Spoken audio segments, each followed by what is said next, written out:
बिस्मिल्लाहिर्रहमानिर्रहीम, अस्सलाम वालेकुम। मैं असदुल्ला खान हूँ। आज मुस्लिम लीग नून की हुकूमत की तरफ से यौम तकबीर बड़ी शद्दोमत के साथ, बड़े जोर शोर के साथ मनाया गया। नवाज शरीफ जिंदाबाद, नवाज शरीफ जिंदाबाद, नवाज शरीफ जिंदाबाद के नारे लगते रहे हर तकरीब में, और सारा क्रेडिट उठा के नवाज शरीफ साहब को दे दिया गया कि जैसे ये धमाके तने तनहा नवाज शरीफ ने किए हैं, जैसे कोई ये धमाके नहीं करना चाहता था, लेकिन नवाज शरीफ डट गए और उन्होंने कहा कि मैं तो धमाके करूंगा।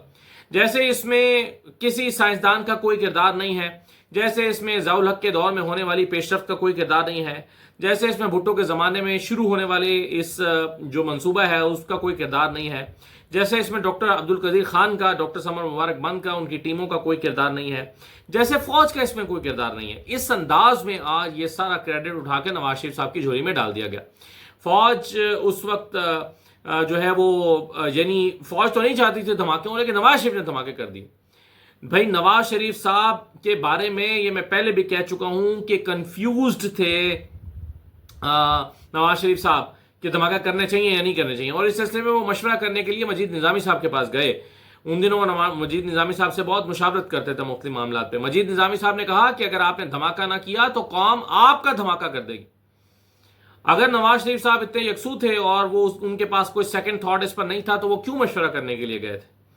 नवाज शरीफ साहब को ये उनकी मजबूरी थी ये धमाके करने, फौज का भी यही फैसला था कि धमाके करने हैं, और फिर ये हुए।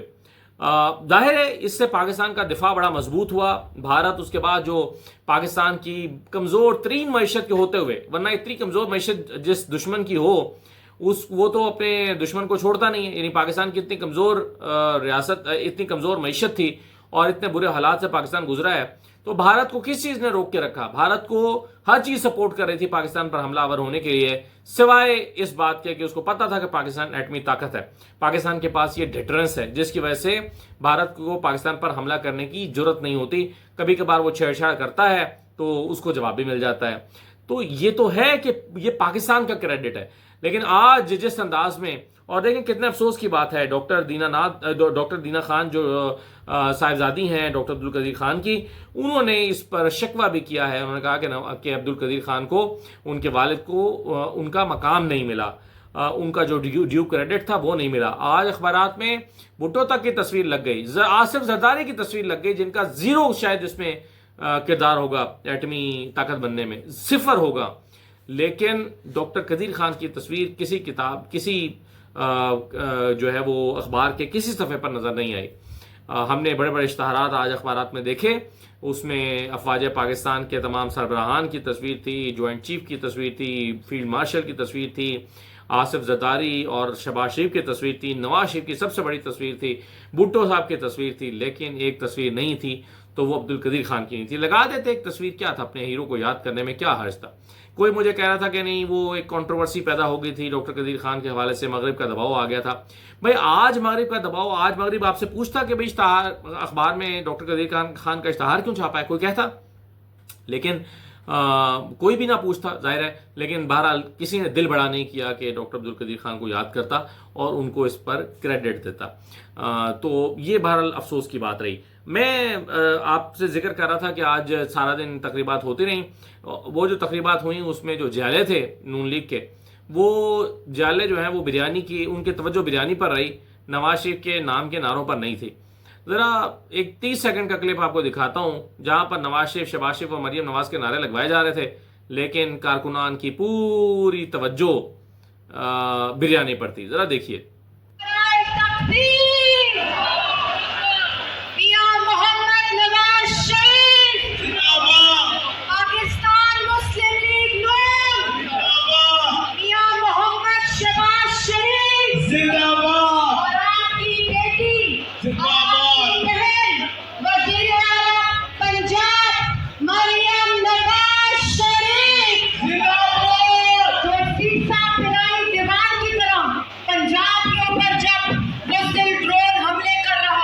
क्या किसी ने खूब कहा था कि सदियों की भूख एक दो नस्लों में नहीं जाती, और नून लीग तो हुकूमत ही इन लोगों पे करती है, ये इनके वोटर हैं, ये बेचारे वो लोग जो, मैं जाहिर है किसी की तस्दीक नहीं करता, लेकिन ये ज़्यादातर अनपढ़ लोग जो हैं वो PMLN को फॉलो करते हैं। आप देखें ना, अगर ये कोई और जमात होती, पाकिस्तान तहरीक इंसाफ की का एक किसी हॉल में, बड़े हॉल में तकरीब हो रही होती, तो आपका क्या ख्याल है कि लोग ऐसे ही प्लेटें उठा के इमरान खान तकरीर कर रहे होते और प्लेटें उठा के वो टूट पड़ते, तो या कोई और पार्टी का लीडर इमरान खान के नारे लगा रहा होता और वो बिरयानी पे टूट पड़ते।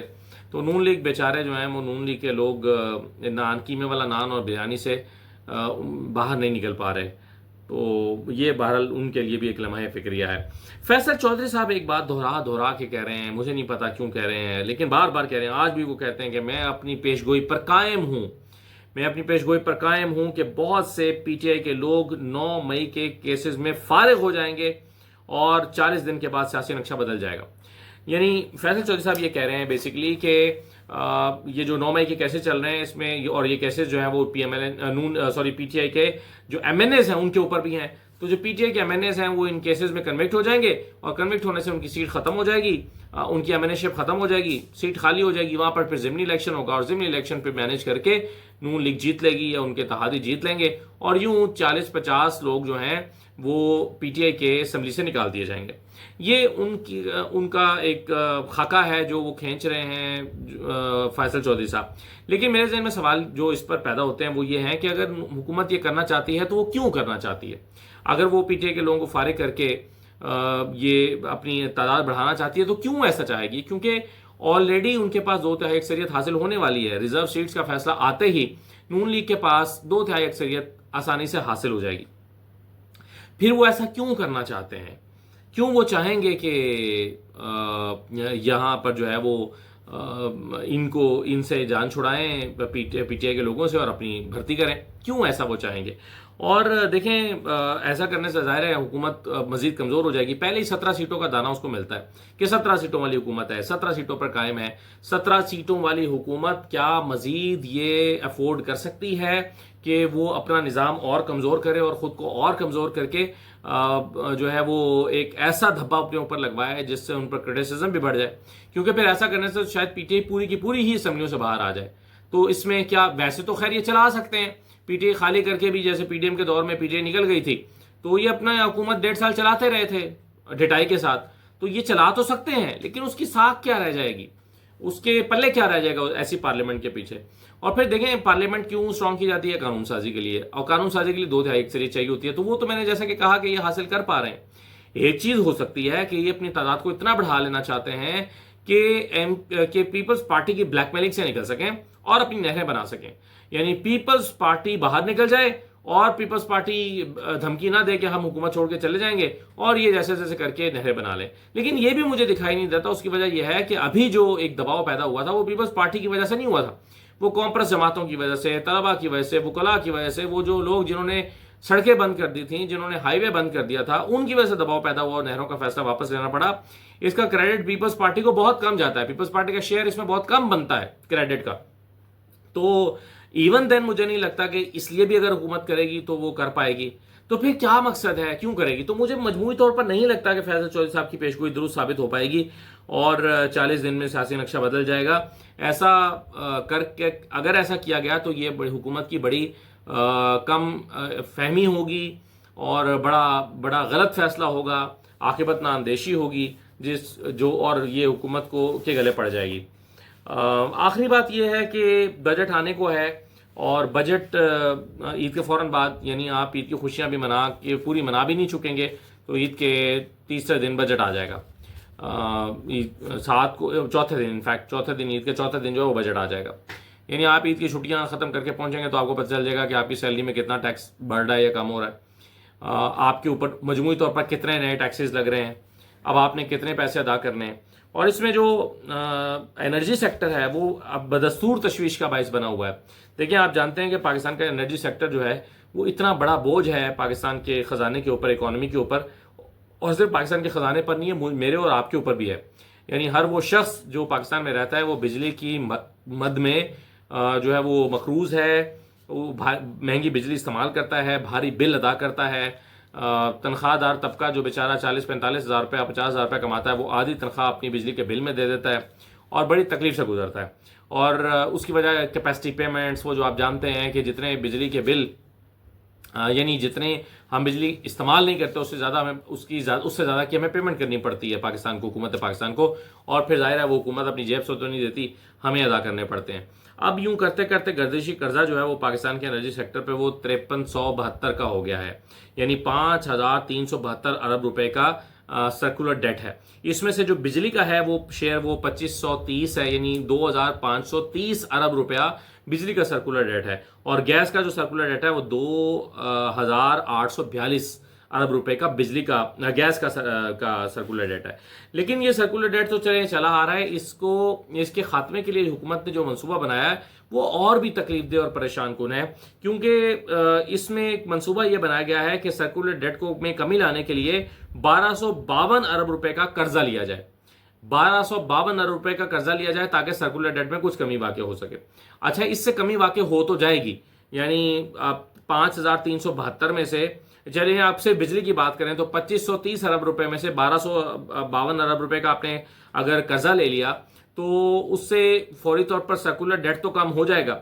लेकिन ये इसमें होगा क्या, अब नया कर्जा चढ़ जाएगा। इस कर्जे के खात्मे के लिए प्लान यह है कि जो बिजली के सारिफीन हैं उनसे 6 साल में हर महीने करके उनसे डेट सर्विस सरचार्ज के नाम पर वापस लिया जाए। यानी आपके बिजली के बिलों में एक नया सरचार्ज ऐड होगा जिसका नाम होगा डेट सर्विस सरचार्ज, यानी बिजली का सर्कुलर डेट खत्म करने के लिए लिया गया कर्जा और उस कर्जे को उतारने के लिए आप जो कंट्रीब्यूट करेंगे हुकूमत के खजाने के लिए, उसको डेट सर्विस सरचार्ज कहा जाएगा और ये लगाया जाएगा जो आपसे 6 साल में वसूल किया जाएगा।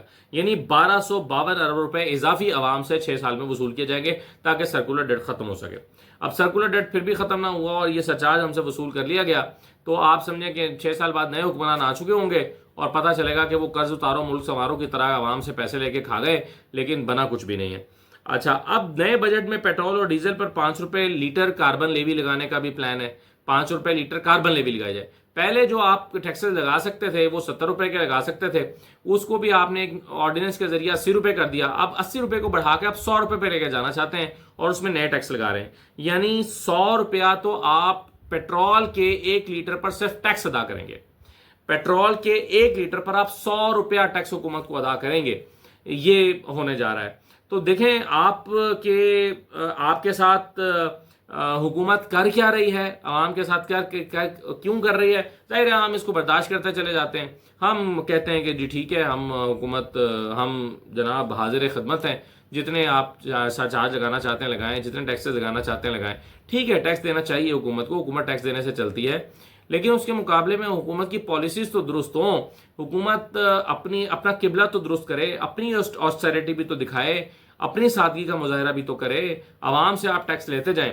यानी वो कौन लोग हैं जिन्होंने कैपेसिटी पेमेंट्स के मुआहदे करके अरबों खरबों रुपए के फायदे उठाए, लेकिन अरबों खरबों के फायदे कोई और उठा गया। सरचार्ज 6 साल तक भरेंगे आप और मैं।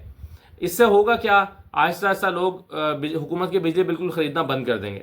अभी तो आप ग्रीन मीटर लगाते हैं, ऑन ग्रिड जाते हैं, अपनी सोलर से बिजली बनाते भी हैं, फिर भी आप ऑन ग्रिड चले जाते हैं तो हुकूमत कहती है ठीक है चलो तुम मेरे पास आ गए हो तो अब मैं तुम्हारा यूनिट जो है 9 रुपए का खरीद के तुम्हें 52 रुपए का या 42 रुपए का वापस करूंगी।